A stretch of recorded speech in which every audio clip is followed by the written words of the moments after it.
بالله من الشيطان الرجيم. بسم الله الرحمن الرحيم.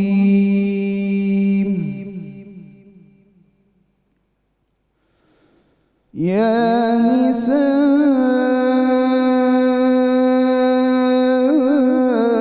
النبي لستن كأحد من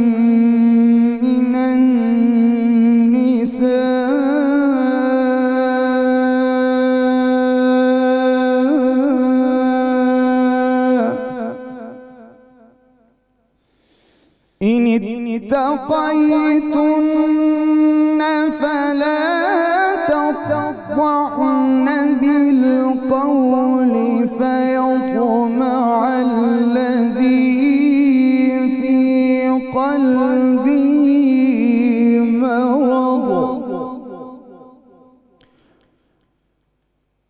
وقلن قولا معروفا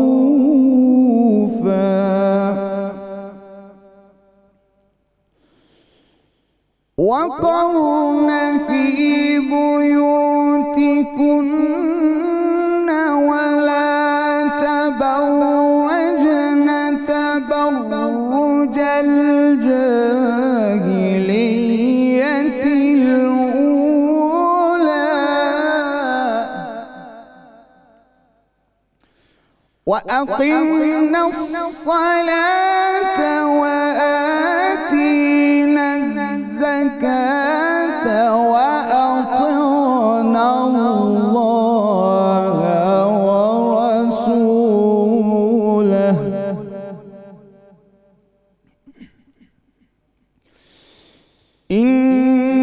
إنما يريد الله ليذهب عنكم الرجس أهل البيت ويطهركم تطهيرا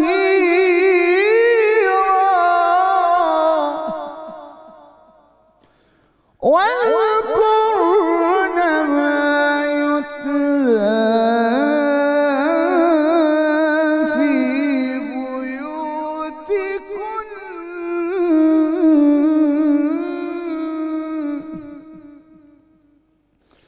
واذكرن ما يتلى في بيوتكن من آيات الله والحكمة إن الله كان لطيفا خبيرا. صدق الله العلي العظيم.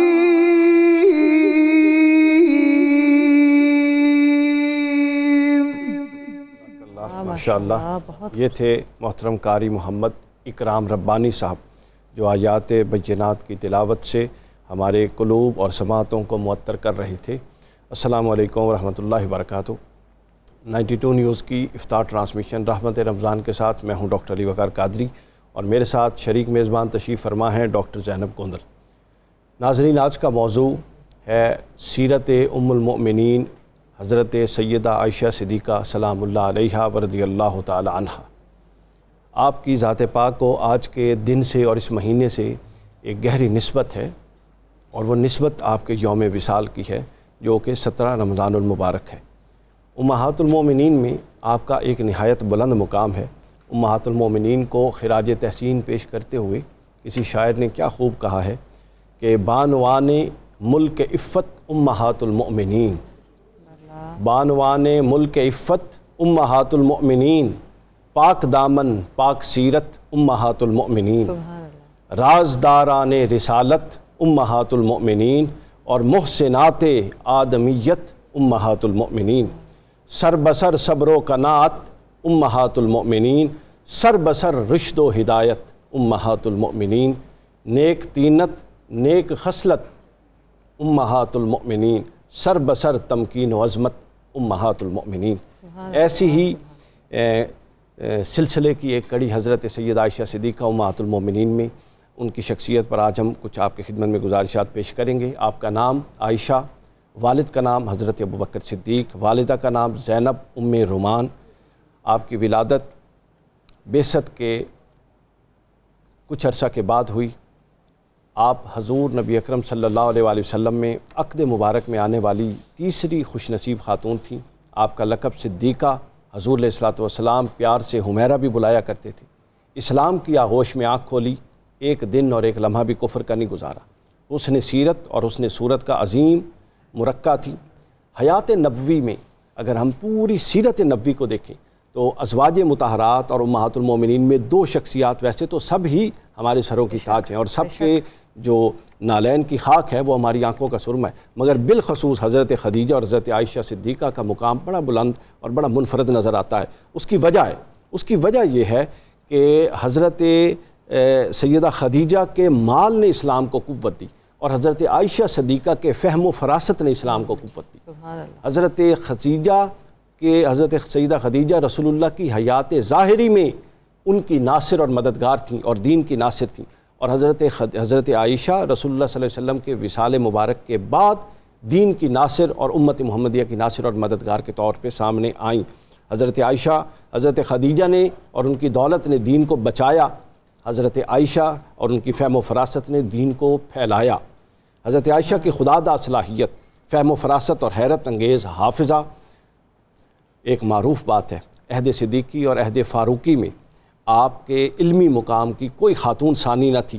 آپ قرآن مجید کی حافظہ تھیں۔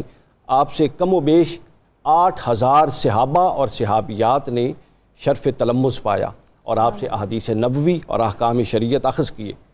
ترمذی میں موجود ہے، امام ترمذی نے نقل کیا، حضرت ابو موسیٰ اشعری رضی اللہ تعالیٰ عنہ بیان کرتے ہیں کہ ایک وقت ایسا تھا کہ جب ہم کسی مسئلہ میں الجھ جاتے تو ہمیں صرف ایک دروازہ نظر آتا تھا کہ ام المومنین کے پاس جائیں اور ان سے رسول اللہ کی سیرت کا کوئی ایسا گوشہ لے کر آئیں جو اب تک ہم تک نہیں پہنچا۔ اور اب ہم جب بھی حضرت عائشہ کی خدمت میں پہنچے آپ نے ہمیں کبھی مایوس نہیں کیا اور آپ نے ہماری رہنمائی فرمائی۔ حضور علیہ السلام کی زندگی کے جو پہلو بالخصوص ام المومنین حضرت عائشہ کے ذریعے ہم تک پہنچے وہ ہیں گھریلو زندگی میں اوقات کی تقسیم کار، رات کے معمولات، کتنا جاگتے کتنا سوتے، عبادت کے معمولات، رات کے وقت حضور علیہ الصلوۃ والسلام کے جملہ معمولات، کھانے پینے میں کیا پسند تھا، ازواج میں عدل کا معاملہ، خاندان اور عائلی زندگی کے احکام، اپنے سسرالی رشتہ داروں کے احکام، زوجین کے حقوق، ازدواجی زندگی کے معاملات اور اس کے علاوہ شریعت کے بہت سارے معاملات، اور بالخصوص خواتین کے متعلق بہت سے معاملات وہ حضرت عائشہ صدیقہ رضی اللہ تعالیٰ عنہ کے ذریعے آئیں۔ حضرت عائشہ صدیقہ محدثہ بھی تھیں اور بہت بڑی فقیہہ بھی تھیں۔ حضور علیہ الصلوۃ والسلام کی تمام امہات المومنین میں، تمام ازواج مطہرات میں سب سے زیادہ احادیث جن ہستی سے مروی ہیں، جس ہستی سے اس کا نام حضرت عائشہ ہے، 2210 حدیثیں آپ سے مروی بخاری اور مسلم میں کثرت سے آپ سے مروی حدیثیں موجود ہیں۔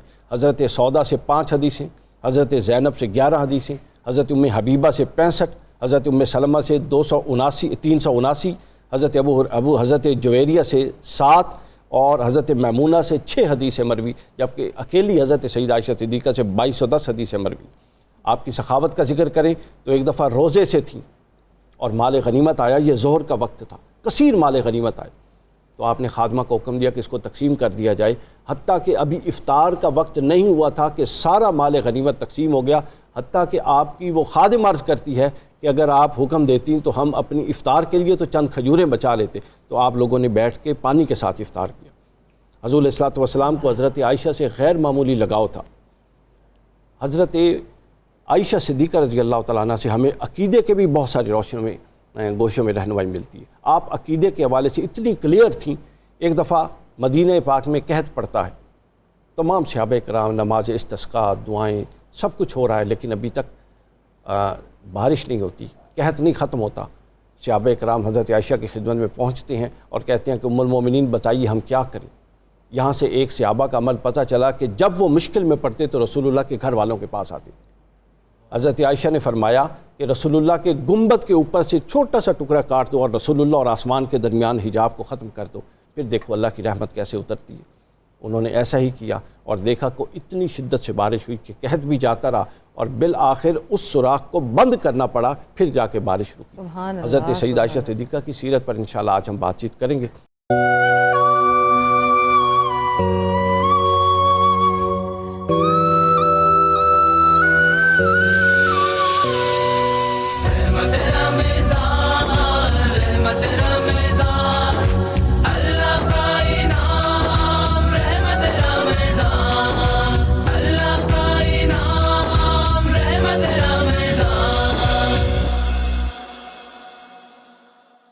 آج ایک بہت ہی خوبصورت حدیث سے جو ہے وہ اپنا کرنا چاہوں گی آغاز اپنی انٹروڈکشن کا۔ ایک بار ایک صحابی نے جو ہے وہ نبی پاک صلی اللہ علیہ وسلم سے پوچھا کہ آپ سب سے زیادہ کس سے محبت کرتے ہیں؟ تو انہوں نے کہا عائشہ سے۔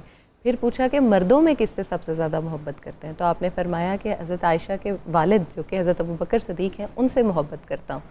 تو اس سے ہمیں یہ سبق ملتا ہے کہ اگر آپ ایکسپریس کرتے ہو تو اس سے کوئی فرق نہیں پڑتا۔ اور اس کے بعد بیشتر جگہوں پہ جو ہے نبی پاک صلی اللہ علیہ وسلم نے اس چیز کو پروو بھی کیا ہے۔ جیسے ایک بار کا واقعہ ہے کہ آپ کی جو ہے وہ شادی ہوئی تھی حضرت عائشہ کے ساتھ، تو اس کے کچھ ٹائم کے بعد ہی آپ اپنی سہیلیوں کے ساتھ وہ کھیل رہی تھی باہر، تو نبی پاک صلی اللہ علیہ وسلم وہاں پر تشریف فرما ہوئے، تو آپ نے ان سے جو ہے ان کی حوصلہ افزائی کی اور ان کے ساتھ جو ہے وہ ایک کھیل میں حصہ لیا اور آپ نے ان کے ساتھ دوڑ لگائی، تو حضرت عائشہ رضی اللہ تعالیٰ عنہ جو تھیں وہ جیت گئیں۔ کچھ سال گزر گئے، ٹائم گزر گیا، حضرت عائشہ شاید بھول گئیں، لیکن نبی پاک صلی اللہ علیہ وسلم نے پھر ان سے ایک سفر پہ جاتے ہوئے کہا کہ عائشہ پھر سے دوڑ لگائیں، تو حضرت عائشہ مان گئیں، لیکن اس دن نبی پاک صلی اللہ علیہ وسلم جیت گئے، تو انہوں نے حضرت عائشہ کو کہا کہ آج یہ اس جیت کا جو ہے وہ بدلہ ہے کہ میں نے تمہیں ہرایا ہے۔ اس سے جو ہے ہم چھوٹی چھوٹی چیزوں سے اگر سبق سیکھیں تو بہت سارے سبق ہمارے پیارے نبی نے جو ہے وہ ہمیں دیے۔ پھر ایک جگہ پہ آتا ہے کہ جو ہے وہ مسجد نبوی میں ایک دفعہ حبشہ سے ایک قافلہ آیا ہوا تھا اور نیزہ بازی کا جو ہے وہاں پہ مقابلہ ہو رہا تھا، تو حضرت عائشہ جو ہیں وہ دیکھنا چاہتی تھی، تو انہوں نے نبی پاک صلی اللہ علیہ وسلم سے یہ اپنی فرمائش جو ہے اس کا اظہار کیا، تو نبی پاک صلی اللہ علیہ وسلم ان کو وہاں لے گئے، تو نبی پاک صلی اللہ علیہ وسلم کی اوٹ میں بیٹھ کر انہوں نے جو ہے وہ سارا مقابلہ دیکھا۔ کچھ ٹائم کے بعد نبی پاک صلی اللہ علیہ وسلم نے پوچھا کہ عائشہ چلیں، تو نبی پاک حضرت عائشہ نے فرمایا کہ نہیں یا رسول اللہ، میں ابھی اور دیکھنا چاہتی ہوں۔ پھر پوچھا کچھ ٹائم بعد، پھر کچھ ٹائم بعد پوچھا، تو حضرت عائشہ جب تک انہوں نے نہیں کہا کہ نہیں رسول اللہ میں دیکھنا چاہتی ہوں، آپ وہیں بیٹھے رہے پراطمینان پرسکون، اور آپ نے اس مقابلے کو خود بھی دیکھا اور حضرت عائشہ کے ساتھ اس کو جو ہے وہ انجوائے بھی کیا۔ اور اس کے ساتھ اگر میں بات کروں تو نبی پاک صلی اللہ علیہ وسلم کے جو آخری ایام تھے وہ بھی انہوں نے حضرت عائشہ کے جو ہے وہ حجرے میں گزارے، اور آپ نے جب آپ اس دنیا سے رخصت ہوئے تو آپ اس ٹائم پہ بھی حضرت عائشہ کے ساتھ ہی موجود تھے۔ جی، ہم انشاءاللہ حضرت سید عائشہ صدیقہ کی سیرت پر بات کریں گے۔ مہمانان گرامی کا تعارف کروا دیں، ہمارے ساتھ موجود ہے مفتی محمد فاروق القادری صاحب، ممتاز اسلامک اسکالر ہیں اور ہمارے پروگرام کی شان اور آن ہیں۔ مفتی صاحب خوش آمدید۔ ان کے ساتھ تشریف فرما ہیں ڈاکٹر فیض اللہ بغدادی صاحب، ماہر تعلیم ہیں اور عربی ادب بھی بڑا درک رکھتے ہیں۔ خوش آمدید ڈاکٹر صاحب۔ اور ہماری میری دائیں طرف موجود ہیں محمد زبیر صاحب، ممتاز دانشور اور علمی شخصیت ہیں، اپنا خوش آمدید کہتے ہیں آپ کو زبیر صاحب۔ ان کے ساتھ تشریف فرما ہیں ڈاکٹر اقصیٰ ساجد صاحبہ، آپ عالمہ ہیں اور اہل علم اور فکر میں جانی جاتی ہیں، آپ کو خوش آمدید کہتی ہیں۔ ان کے ساتھ تشریف فرما ہیں ہمارے بھائی محمد ریحان روفی صاحب اور ان کے ساتھی ریحان صاحب، آپ کو خوش آمدید کہتے ہیں۔ بہت شکریہ جی۔ اور ہماری شیف منیرہ کرن۔ منیرہ، آج کچن میں کیا بن رہا ہے؟ آج کچن میں آج بنے گا کچن میں چکن بریانی بنے گی، اور اس کے ساتھ اس میں فلیور دوں گی املی اور آلو بخارے کا بریانی کے اندر، اور ساتھ میں آج بنے گا کیا کہتے ہیں سموسے بنیں گے، ویجیٹیبل سموسا، اور ساتھ میں میں بناؤں گی ایک مٹھائی بناؤں گی، لڈو کی فارم میں بھی ہو سکتے ہیں، برفی کی، آپ کے اوپر ڈپینڈ کرتا ہے، جس میں کھویا ہوگا، جس میں گری ہوگی اور پسی چینی ہوگی، اور ساتھ میں گھی ہوگا، اور اس میں تھوڑی سی بائنڈنگ کے لیے اس میں میں ڈالوں گی چاول کا آٹا۔ واہ، آپ جو آٹا بھی ڈال سکتے ہیں۔ یہ تو ایک بڑی ڈفرینٹ سی آپ نے آج مٹھائی آپ بنا رہی ہیں۔ چلیں ہم اس کو انجوائے کریں گے اور پھر ہم آپ کو بتائیں گے کہ کیسی بنی ہے۔ آپ اپنا کام شروع کریں، کچھ دیر میں آپ کے پاس آتے ہیں۔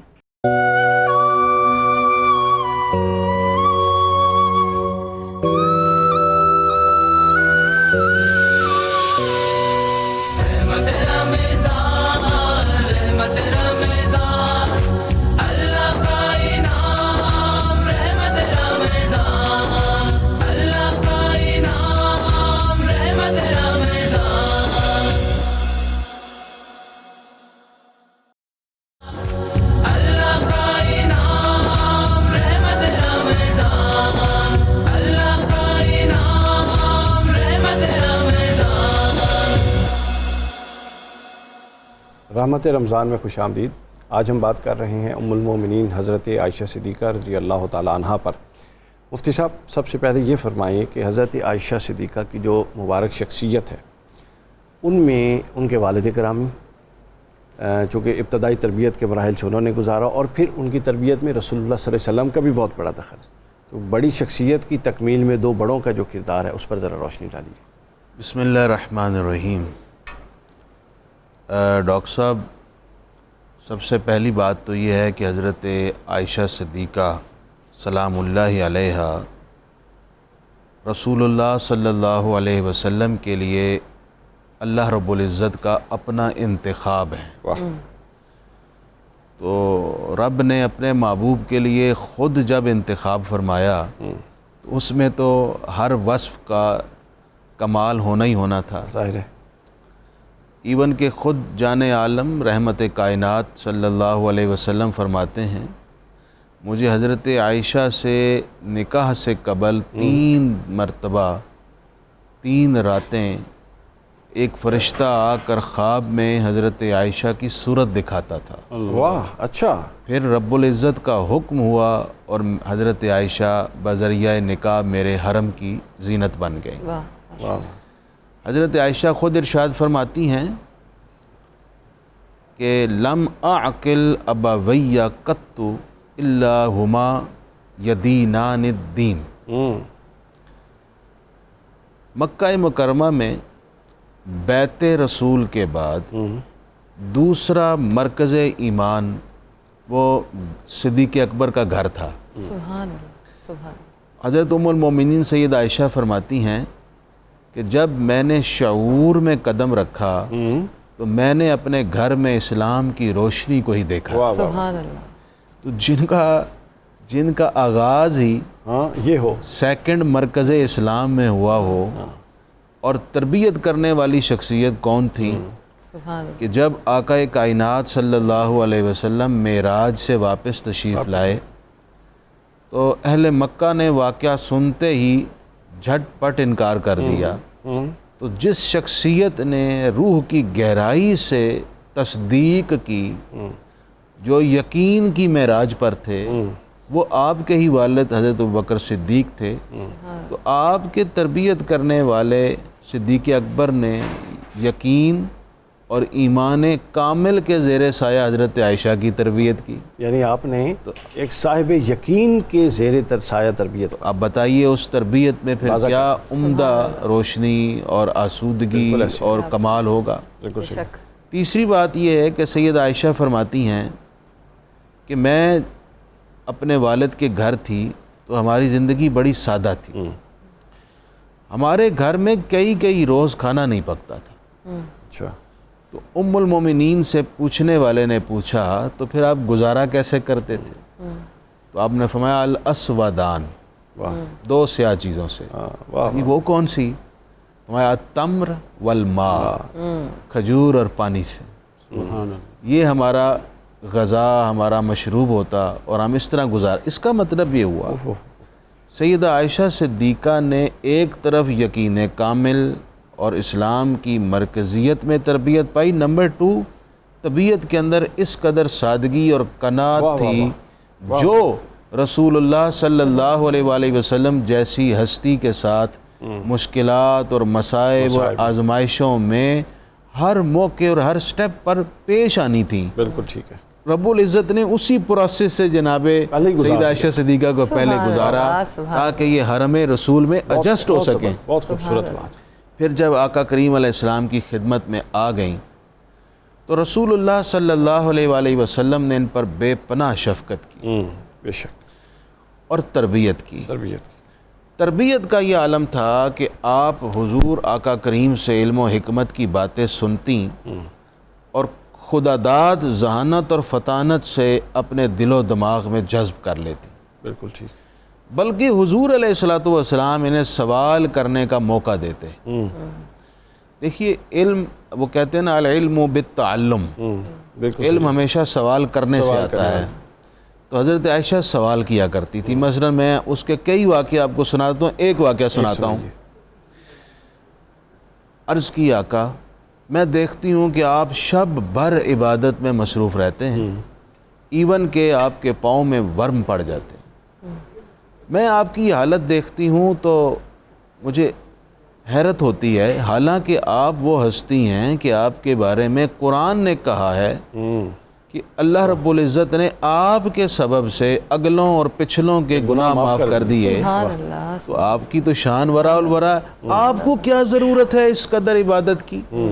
اب یہ ایک سوال تھا۔ اب یہ کتنا لاجیکل سوال ہے، دیکھیں اللہ کے رسول نے ارشاد فرمایا افلا اکون عبدا شکورا، واہ واہ، اے عائشہ کیا میں اپنے اللہ کا شکر گزار بندہ نہ بن؟ اللہ اکبر۔ یہ سوال کرتی تھیں، حضور جواب دیتے تھے۔ اس سے حضرت عائشہ کے علم میں اتنا اضافہ ہوا کہ خود اصحاب رسول نے کہا کہ لاؤ جمع علم عائشہ الی علم جمیع النساء لکان علم عائشہ افضل۔ واہ، سبحان اللہ۔ اگر تمام خواتین عالم کا علم جمع کر لیا جائے اور حضرت عائشہ کے علم کے سامنے پیش کیا جائے تو حضرت عائشہ کا علم سب سے بڑھ کر سب پر غالب ہوگا۔ کیا بات، یہ اسی شفقت کا اور رسول اللہ کی تربیت کا اثر تھا، اور یہی بات ہے۔ ایک مرتبہ حضور جان عالم صلی اللہ علیہ وسلم نے حضرت عائشہ سے فرمایا یا عائشو، اچھا حضور ان کو محبت سے عائش بھی کہا کرتے، عائش بھی کہا، یا عائشو ھذا جبرائیل۔ اور یہ حضرت عائشہ کی ایسی فضیلت ہے کہ ساری کائنات اپنی قدر و قیمت سمیت اس کے سامنے بہت چھوٹی ہے۔ واہ کیا بات بولی، کیا کہ جملہ کہا، اے عائشہ، کیا خوب، یہ حضرت جبرائیل آئے ہوئے ہیں، یقرئ کس سلام، اور آپ کی خدمت میں سلام پیش کر رہے ہیں۔ کیا بات، کیا بات، اب حضرت عائشہ کا علمی جواب سنیے کہ سیدہ عائشہ کو پتہ ہے کہ جبریل کو پلٹ کر جواب کیسے دینا۔ عرض کی علیہ السلام ورحمۃ اللہ، کہ ان پر بھی اللہ کی طرف سے سلام ہو اور اس کی رحمتیں ہوں۔ تو حضور نبی پاک صلی اللہ علیہ وسلم کے قرب سے علمی تربیت، پھر زہد و تقوی کی تربیت، پھر ایز اے معلمہ تربیت، پھر ایز اے ام المومنین تربیت، واہ واہ، آپ کس کس گوشے کو لیں گے؟ یہ تو لگ رہا ہے بات وہ کے لیے تو- تیار کر رہے وہ تھے تو وقت۔ جامع اوصاف تھے۔ جامع الاوصاف، بالکل ایسے۔ سبحان اللہ۔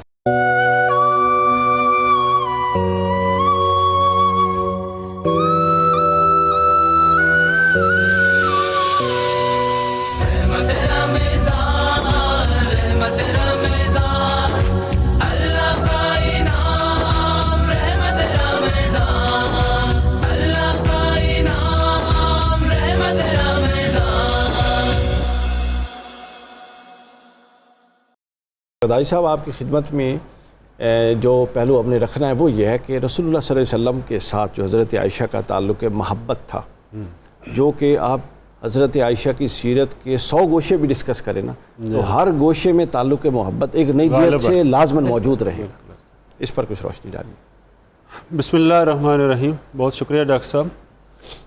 اس میں کوئی شک نہیں ہے کہ حضرت عائشہ صدیقہ رضی اللہ تعالی عنہا چونکہ خود رب تعالیٰ کا انتخاب تھیں، جیسا کہ مفتی صاحب نے فرمایا حضور نبی اکرم صلی اللہ علیہ وآلہ وسلم کے لیے، اس لیے آپ کے حصے میں جو محبت حضور نبی اکرم صلی اللہ علیہ وسلم کی طرف سے آئی وہ دیگر امہات المومنین اس لیول تک نہیں پہنچ پاتی۔ یعنی حضرت خدیجۃ الکبریٰ کے بعد جی، حضرت عائشہ صدیقہ رضی اللہ تعالی عنہا وہ واحد شخصیت ہیں کہ جن کے بارے میں خود حضور نبی اکرم صلی اللہ علیہ وسلم یہ اظہار فرماتے تھے کہ یہ میری محبوب زوجہ ہیں۔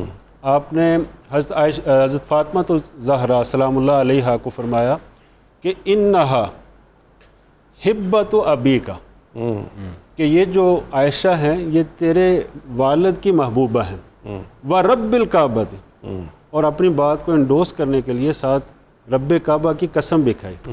تو اس وجہ سے آپ کے تعلقات میں جو بھی نشیب و فراز ہوں، لیکن ایک حقیقت اٹل ہے کہ محبت کا پہلو ہمیشہ غالب رہا۔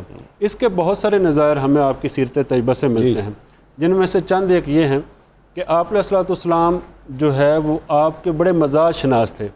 یعنی یہ زوجین اور میاں بیوی کی محبت میں سے ایک یہ بھی ہے کہ میاں اور بیوی ایک دوسرے کے مزاج کو سمجھنے والے ہوں اور اس مزاج کا وہ گاہے بگاہے اظہار بھی کریں۔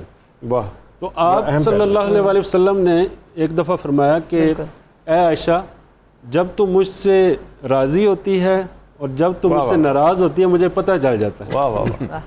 تو حضرت عائشہ صدیقہ رضی اللہ تعالیٰ عنہ نے استفسار کیا کہ یا رسول اللہ کیسے پتہ چلتا ہے؟ تو آپ علیہ الصلوۃ والسلام نے فرمایا کہ جب تم مجھ سے راضی ہوتی ہے تو میرے نام کی قسم کھاتی ہے اور کہتی ہے لا و رب محمد، نہیں رب محمد کی قسم. اور جب مجھ سے کہیں خفا ہوتی ہے تو پھر میرے نام کو سکپ کر دیتی ہے. پھر حضرت ابراہیم کے رب کی قسم کھاتی ہے اور کہتی ہے لا و رب ابراہیم، کہ نہیں رب ابراہیم کی قسم. تو حضرت عائشہ صدیقہ رضی اللہ تعالیٰ عنہ نے اس بات کی تصدیق کی. دیکھیے اس پہلو میں کتنی نزاکت ہے، کتنی نزاکت ہے، کتنا محبت کا پہلو. لطیف جو نقطہ ہے کہ اور کتنی نیچرل یہ تعلق ہے کہ میاں بیوی کے درمیان اس طرح کا تھوڑا سا آپس میں معاملات کو ہو ہونا جانا اونچ نیچ. اور سب سے بڑی بات یہ ہے کہ آج کل کمپلین ہی ہے کہ آپ سنتے نہیں. تو نبی پاک صلی اللہ علیہ وسلم نے کتنا سنا اور نوٹ کیا. جی ہاں. تو اس کے ساتھ جو حضرت عائشہ صدیقہ رضی اللہ تعالیٰ عنہ کا آگے جو جواب ہے وہ بھی سننے والا ہے.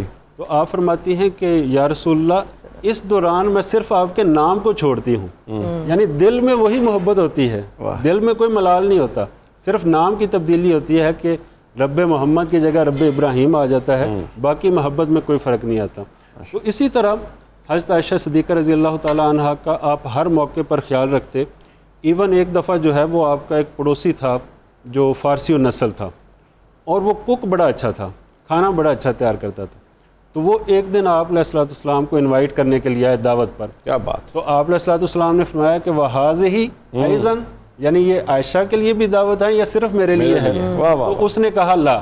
تو آپ نے فرمایا پھر لا، کہ اگر اس کو یہ انوائٹڈ نہیں ہے تو پھر میری طرف سے بھی انکار. تو پھر دوسری دفعہ یہ فرمایا، دوسری دفعہ بھی اس نے یہ جواب دیا لا میں. تو آپ علیہ الصلوۃ والسلام نے فرمایا کہ نو، تو یہ دعوت جو ہے وہ قابل قبول نہیں ہے. پھر تیسری دفعہ فرمایا تو اس نے کہا کہ ہاں یہ بھی ہے.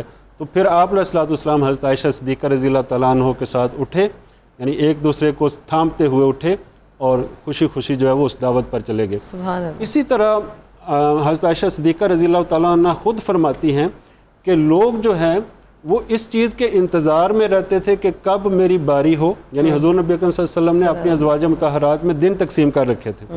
تو لوگوں کو اس چیز کی توقع اور امید ہوتی تھی اور اس چیز کی تلاش میں ہوتے تھے کہ کب آپ علیہ الصلوۃ والسلام کی باری حضرت عائشہ صدیقہ رضی اللہ تعالیٰ عنہ کے ساتھ آئے.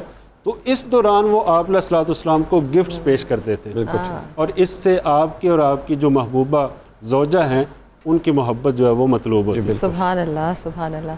زبیر صاحب آپ سے میں پوچھنا چاہوں گی کہ اگر ہم واقعہ افق کی بات کریں تو حضرت عائشہ کی زندگی پہ اور اسلام میں جو ہم اگر بات کریں اسلامی معاشرے میں اس پہ اس کا کیا اثر ہوا؟ بسم اللہ الرحمن الرحیم. جو سب سے اہم اور حساس رائٹ ہے نا وہ رائٹ ٹو ڈگنیٹی ہے. جی جو کوئی کمینہ اور منافق دشمن ہوتا ہے نا وہ سب سے جو رقیق حملہ ہے وہ کسی کی آبرو پہ کرتا ہے. بالکل. اور اتنی بڑی ہستی جو کہ اسلام کو ریپرزینٹ کر رہی ہیں تو یہ آپ یہ سمجھ لیں کہ وہ اسلام کے اخلاقی نظام پہ حملہ کرنے کی کوشش تھی. لیکن دیکھیں اسی لیے اس کا رسپانس بھی پھر اسی لیول کا ہے نا، اللہ تعالیٰ کی طرف سے آیا. خوبصورت اس کا فائدہ یہ ہوا اور قرآن کریم میں بھی ہے نا کہ اس کا یہ فائدہ ہو گیا کہ تفریق ہوگی، منافقین کا پتہ چل گیا اور مومنین کا پتہ چل گیا. اور اللہ تعالیٰ نے جو آپ کی بریت کا اعلان کر دیا، پاک دامنی کا، آپ کے طاہر مطہر ہونے کا اعلان کر دیا، وہ قیامت تک کے لیے، یعنی قیامت تک کے لیے، قیامت تک، کیونکہ عالمگیر ہے نا، کوئی بھی اب سیدہ کے کسی حوالے سے کسی چیز پہ کوئی اعتراض وارد نہیں کر سکتا. اور اس سے جو سبق ملا ہمیں مسلمانوں کو، یہ سبق ملا کہ جب یہ افواہ سازی کا بازار گرم ہوتا ہے تو معلومات تو ٹھیک نہیں ہوتی، تو اس میں بدگمانی نہیں ہم نے کرنی چاہیے. یعنی اگر کوئی فاسق خبر لے کے آ جائے قرآن پاک میں تو آپ نے اس کی بات کو نہیں ماننا. اور یہ بھی رسول کریم صلی اللہ علیہ وسلم نے فرمایا ہے کہ انسان کے جھوٹا ہونے کے لیے یہی کافی ہے کہ سنی سنائی بات بغیر تحقیق کے آگے کر دے. ہم یہ کہتے ہیں نا کہ جی وہ معاشرے پنپتے ہیں جہاں رول آف لا ہوتی ہے، صرف رول آف لا سے بھی کام نہیں چلتا، آپ نے لوگوں کی عزت نفس کی بھی حفاظت کرنی ہوتی ہے. لیکن زبیر صاحب آج کل اگر ہم دیکھیں تو آج کے دور میں تو یہی چل رہا ہے، کسی نے کسی کے بارے میں کچھ بھی کہہ دیا تو ہم نے ایز اٹ از بغیر تصدیق کے آگے ہی بھیج دیا. دیکھیں اب یہ معاملہ اور بھی حساس ہو گیا، سوشل میڈیا کا دور ہے، اب ڈیجیٹل ایتھکس کی ضرورت ہے. یعنی ہمیں پتہ ہے کہ میری ایک کلک سے میں ناشر بن جاؤں گا، سینکڑوں ہزاروں لاکھوں لوگوں تک وہ پیغام چلا جائے گا. بالکل. اور اگر ہم نے کسی کی عزت پہ کسی کو ڈیفیم کر دیا تو یہ دیکھیں کہ اس کو کتنا ہرٹ کر سکتا ہے اس کو. اچھا اسلام نے پھر قذف کی سزا رکھی ہے. قرآن پاک کی وہ آیت ہے نا سورہ نور میں جو سیدہ کی بریت میں نازل ہوئی، اس میں قرآن پاک اللہ تعالیٰ ارشاد فرماتے ہیں کہ 4 گواہ کیوں نہیں لائے، 4 گواہ لانے ضروری ہیں. اور ایسا شخص جو اس طرح کا مرتکب ہو اس طرح کے گناہ کا، اس کو تو مردود الشہادت قرار دیا گیا، ساری زندگی اس کی شہادت بھی قبول نہیں ہوگی. تو اسلام تو اس معاملے میں بڑا حساس ہے. تو اور اس آج میں کے دور میں ہمیں کچھ پروٹوکولز بنانے پڑیں گے، ہمیں اپنے ڈیجیٹل ایتھکس بنانے پڑیں گے، اور یہ بڑا حساس معاملہ، اور کسی کو کوئی ڈیفیم نہ کرے، اس پہ قانون سازی ہونی چاہیے. اور میرے خیال سے ابھی کوئی ڈیفیمیشن کے وہ ڈیجیٹل کچھ چیزیں آئی ہیں، یہ بڑی اچھی بات ہے، اس کو ہمیں امپلیمنٹ کرنا چاہیے. امپلیمنٹیشن ہی تو مشکل ہے، لاز بن جاتے ہیں، امپلیمنٹ نہیں ہو پاتے. اکثر صاحبہ آپ سے میں پوچھنا چاہوں گی کہ حضرت عائشہ کی اگر ہم بات کر رہے ہیں تو ان کا نبی پاک صلی اللہ علیہ وسلم سے جو ایز بیوی تعلق تھا وہ کیسا تھا، کیا خوبصورتی تھی اس میں؟ نبی پاک صلی اللہ علیہ وسلم کا جو اپنی دیگر ازواج سے ایک خاص تعلق تھا، اور حضرت عائشہ کے ساتھ جو ایک تعلق تھا، وہ ایک منفرد حیثیت رکھتا ہے. مثلا ان کو، جیسا کہ مفتی صاحب نے ابھی ذکر کیا کہ اللہ تعالیٰ نے ان کا انتخاب کیا تھا نبی پاک صلی اللہ علیہ وسلم کے لیے. نبی پاک صلی اللہ علیہ وسلم ان سے بہت محبت فرماتے تھے، اور جب ان سے پوچھا جاتا تھا کہ آپ کو سب سے زیادہ محبوب کون ہے تو وہ فرماتے تھے کہ حضرت عائشہ، اور جب ان سے پوچھا جاتا تھا کہ مردوں میں تو وہ فرماتے تھے کہ عائشہ کے والد. سبحان اللہ. اور محبت کا یہ جو تعلق تھا اس کا اظہار بھی کیا کرتے تھے. یعنی یہ ایسا نہیں تھا کہ وہ محبت صرف دل میں ہی رکھتے تھے، بلکہ بعض اوقات ان کی پیشانی پر بوسہ لیا کرتے تھے اور فرماتے تھے کہ عائشہ میں تم سے اتنا خوش ہوں، اللہ اکبر، تم مجھ سے اتنی خوش نہیں ہو سکتی، اور اس کا بدلہ تمہیں اللہ دے گا. بے شک. تو نبی پاک صلی اللہ علیہ وسلم کو ان کی طرف سے جو قلبی اطمینان اور سکون حاصل تھا. آپ بہت کم سن تھیں اور کم عمری میں ظاہر ان کی شادی ہو گئی، اور وہی کہ گڑیوں سے کھیلا کرتی تھیں، سہیلیاں ان کی آ جاتی تھیں. نبی پاک صلی اللہ علیہ وسلم جب تشریف لایا کرتے تو وہ چھپ جاتی تھیں، چلی جاتی تھیں. تو جب آپ واپس جانے لگتے تو وہ ان کو حضرت عائشہ کے پاس بھیج دیا کرتے کہ آپ جائیں اور اپنا کھیل جاری رکھیں. گویا یہ ایک دل جوئی کا انداز تھا ان کا. اور ایک جو محبت کا ایک پہلو ہے وہ مطلب کچھ واقعات کے ذریعے، چھوٹے سے واقعات میں بتانا چاہوں گی یہاں پہ. حضرت عائشہ جس پیالے سے پانی پیا کرتی تھی، نبی پاک صلی اللہ علیہ وسلم این اسی جگہ سے پانی نوش فرماتے تھے. جب وہ کھانا کھایا کرتی تھیں تو جس ہڈی کے ساتھ جہاں سے وہ گوشت اب چبایا کرتی تھیں یا وہ منہ میں ڈالا کرتی تھیں، بالکل اسی مقام سے نبی پاک صلی اللہ علیہ وسلم بھی اس کو تناول فرماتے تھے. اور آپ یہ دیکھ لیں کہ یہ اس سے بڑی محبت کی کا اظہار اور کیا ہوگا.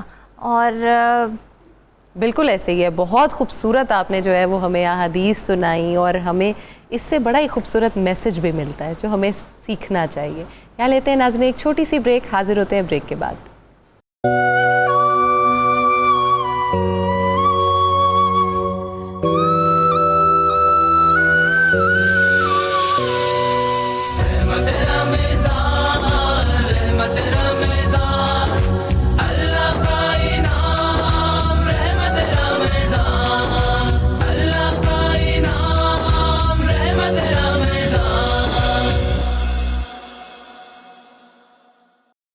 مفتی صاحب، ہم بات چیت کر رہے تھے حضرت عائشہ صدیقہ رضی اللہ تعالیٰ عنہ کے علمی مقام و مرتبے پر، اور ہم نے ذکر کیا بہت سارے صحابہ کرام آتے تھے، اور آپ کیا صحابیات کا بھی اسی طرح آپ کی طرف رجوع تھا، اور جو دیگر ازواج مطہرات تھیں ان کا بھی اسی علمی معاملے میں رہنمائی کے لیے آپ کی طرف رجوع رہا؟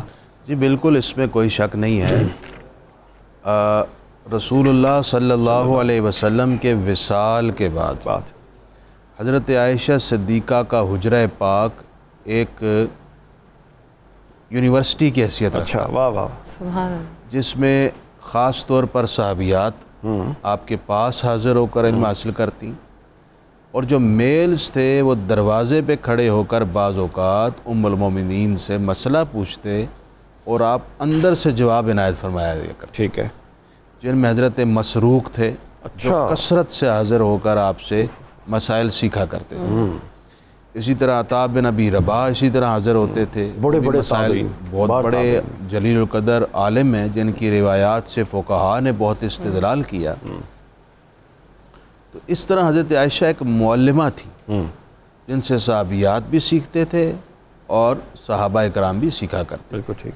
ایک مرتبہ، اور چونکہ یہ بھی میں عرض کر دوں، صحابیات کی جو روایات حضرت عائشہ صدیقہ سے ہیں وہ خاص طور پر ان مسائل سے متعلق ہیں جو خواتین کے مسائل ہیں، جس میں حیض و نفاس کے مسائل ہیں، غسل جنابت کے مسائل ہیں، اور اس طرح کے جو خواتین سے ریلیٹڈ ہوتے تھے اس کی روایات تو اکثر آپ سے خواتین صحابہ نے ہی کی ہے، صحابیات نے۔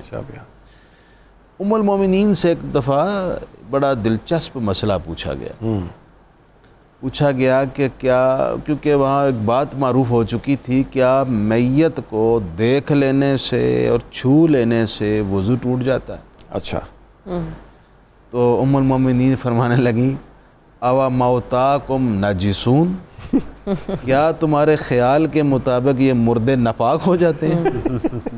آپ اس طرح بھی جواب دے دیا کرتی تھی، الزامی طور، الزامی جواب۔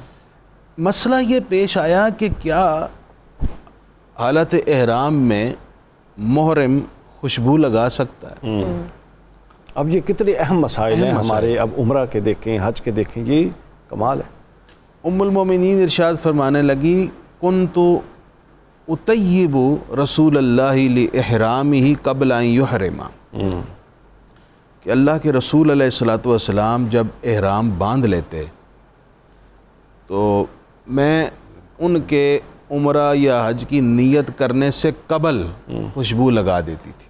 ٹھیک ہے، یعنی قبل احرام میں خوشبو لگا دیتی تھی۔ اس سے فقہاء کرام نے اس مسئلے کا استدلال کیا جو سیدہ عائشہ نے بیان فرمایا کہ محرم اگر عمرہ کی نیت کرنے سے قبل، یعنی یہ جس کو ہم کہتے ہیں احرام کی نیت کر لی، ٹھیک ہے، عمرہ کے احرام کی یا حج کے احرام کی نیت کرنے سے قبل خوشبو لگا لے تو کوئی حرج نہیں ہے، وہ پہلے لگائی ہے، وہ خوشبو اگرچہ بعد میں بھی آتی رہے تب بھی اس سے کوئی حرج نہیں ہوگا۔ یہ سیدہ عائشہ کا استدلال ہے۔ نہیں، ایسی بہت ساری باتیں ام المومنین نے بیان فرمائی ہوئی ہیں۔ ایک اور اگر آپ چاہیں تو میں مثال پیش کرتا ہوں، جلدی فرمائیے، دل چاہ رہا ہے یہ مثالیں آج سنیں۔ حضرت ام المومنین سیدہ عائشہ کے سامنے ایک روایت پڑھی گئی کہ اگر کسی نمازی کے سامنے سے کتا، گدھا اور عورت گزر جائے تو اس کی نماز ٹوٹ جائے گی۔ بڑا عجیب سوال تھا ویسے۔ تو حضرت سیدہ عائشہ صدیقہ سلام اللہ علیہا جلال میں آ گئیں، اور آپ نے فرمایا شبہت مونا بالکلاب والحمیر، کہ تم نے ہم عورتوں کو ان سے تشبیہ دے دی، حالانکہ میں رسول اللہ کے سامنے محو آرام ہوتی تھی اور اللہ کے رسول نماز ادا فرماتے۔ اب یہ بتائیں یہ ام المومنین نہ ہوتی تو کون بیان کرتا مسئلہ؟ بالکل، یہ آپ کا احسان عظیم ہے اس امت پر، اور آپ نے اس خلش کا، اس وہم کا ازالہ کر دیا کہ بالکل اس سے نماز نہیں ٹوٹی۔ بے شک بے شک۔ بردائی صاحب، آپ مفتی صاحب نے جو بات بیان کی اسی کو آپ آگے بڑھائیے، اور آپ کی پچھلی بات بھی رہتی ہے اس کو بھی مکمل کر لیں۔ جی، میں عرض کر رہا تھا کہ کبار جو صحابہ کرام ہیں، جی ایون جو خلفائے راشدین کا دور ہے، ان سے بڑا صحابی تو کوئی نہیں ہوگا، ظاہر ہے۔ تو ان کے دور میں جو ہے وہ آپ فتویٰ کے والے سے، افتاء کے والے سے جو ہے وہ آپ مرجع خلائق تھی، اور جو کبار صحابہ کرام ہیں وہ بھی آپ کی طرف رجوع کرتے تھے۔ ایون حضرت عمر فاروق رضی اللہ تعالیٰ عنہ، جن کو مجتہد اسلام کا ٹائٹل نصیب ہے، تو وہ بھی جو ہے افتاء کے لیے حضرت عائشہ صدیقہ رضی اللہ تعالیٰ عنہ کی طرف رجوع کرتے تھے۔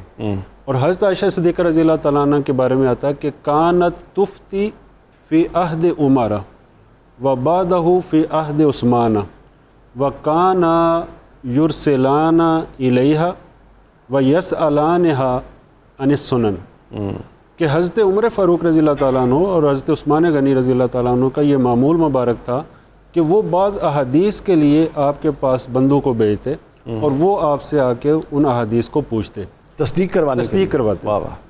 اسی طرح حضرت امیر معاویہ رضی اللہ تعالیٰ عنہ وہ شام میں حکومت کرتے تھے، لیکن ان کو بھی جب کوئی مسئلہ پیش آتا تھا تو وہ وہاں سے قاصد جو ہے وہ آپ کی بارگاہ میں بھیجتے تھے، اور وہ قاصد آپ سے آ کے استفسار کرتا تھا کسی فقہی مسئلہ کے بارے میں یا کسی حدیث کے بارے میں۔